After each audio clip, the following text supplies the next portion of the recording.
we'll hit real quick.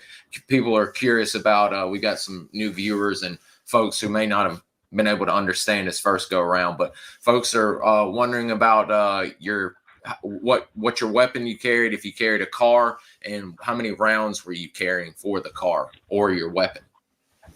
Well, I carried a car 15 and I carried a 45 M1911 pistol, and I only had like 400 or 500 rounds. You got to remember, I'm carrying the radio. Yeah, I was about to say. And a couple of extra batteries, so there wasn't a whole lot left. The other guys carried the firepower. They carried the ammunition. They carried extra grenades. They carried smoke. I did carry a smoke grenade, okay, and a couple of frags, but I didn't carry a claymore. Any Willie P? I carried about four. I had about 500 rounds of 5.56.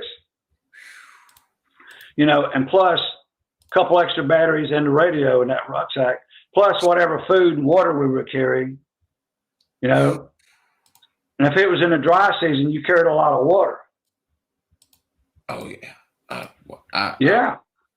I was speaking to a man yesterday that took out his guy for his first mission, and he evidently didn't realize how bad it was going to be, and he went through all 4 of his canteens in a matter of 2 or 3 days or whatever. I mean, he drank so much and even went without, and he basically got dehydrated. They had to get him extracted. They continued on, but I mean, he was woefully underprepared for hydrating. Yeah, you had to take care of yourself. Prior to going on a mission, you had to hydrate a lot, and plus you had to take that pill to prevent you from going to the bathroom. Were you? Okay. So you were. A lot of guys say they took it, and we've got some that said no because then I'd have to take stuff to make me poop when I got back, and I didn't want to do that. But you took the no poop pill? Yep. I'm in that same boat. I've got enough issues with mine. I couldn't imagine trying to have to go sneak off or just sit where you are and have to go to the bathroom right there under contact or what have you. So I would have absolutely done the same thing. Well, it only works for so long, and when it quits working, you don't have a choice. Oh, yeah, it's coming one way or another. It's just when. Right. So what I did is I started taking it on the day before. Okay. What? Speaking of this, were you one of the guys? I hear guys saying, I think Mr. Dick Thompson up north said he would eat a full breakfast and be ready to go. Were you one of the guys that would go eat a big meal before going out, or what? Yeah, we ate. We did. We ate. In other words, the night before for supper, I would eat.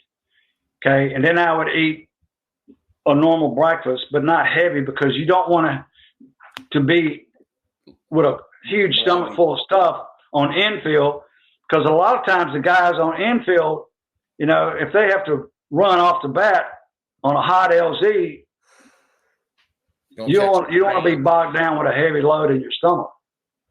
Yeah, that's what I always found crazy. I mean, talking about steak and eggs for breakfast and getting loaded up and all that, I was like, woo, I don't see how you could have been running without that in your tummy like that.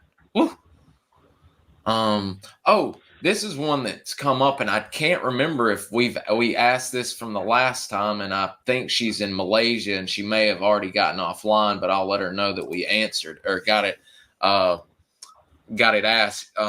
Apon AK was curious about, did you have any experiences with elephant? I can't quite understand if they're talking about getting elephant meat or what have you, but did you have any contact with any elephants in Vietnam or Laos? Or no, not at all.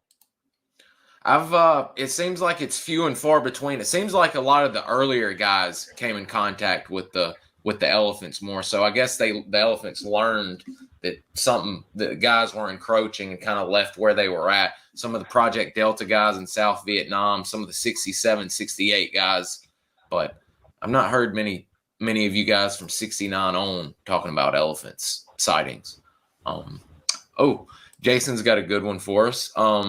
Did you have any other missions with artillery support? Seems like most missions with RTs were way too far out for any artillery support of any kind.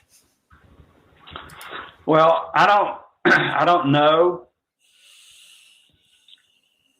where the artillery support came from when I was strap hanging with RT Montana.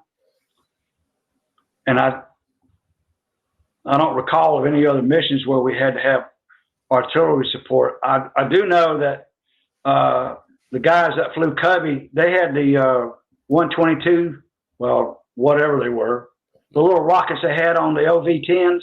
Mm-hmm. They would use those to hit the areas, to mark our positions and stuff like that. The Willie Peter rounds, marking targets. Yeah, marking targets and stuff like that. Now, I believe it was, I can't think of his name now. As a matter of fact, he was on the same awards list the rest of us was on for capturing all these 500-pound bags of rice and RPGs and machine guns and all that kind of mess. Maybe it'll. Who's the Covey writer that wrote the book? John Plaster. Huh? John Plaster.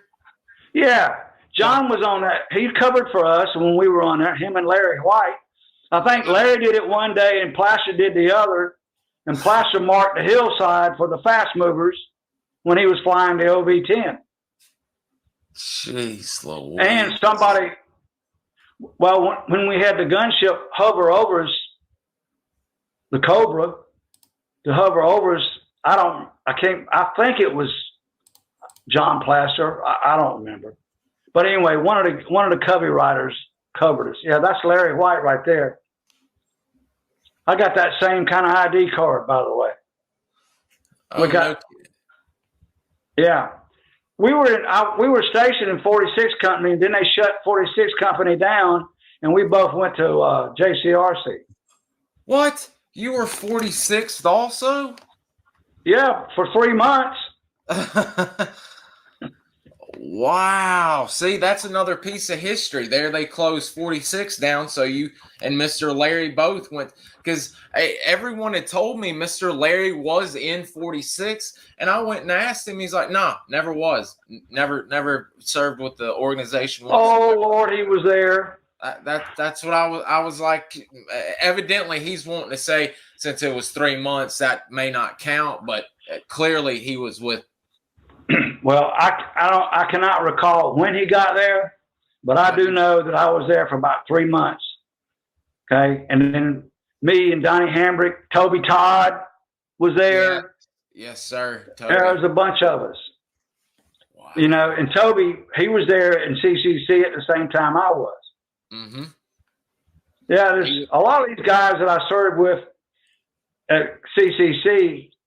We served in different places throughout our career after that. That's what. Like Dick, you know, I worked at the University of Georgia ROTC department for 1.5 years under Dick Thompson. And while we were serving together, we never discussed anything about what we did in Vietnam.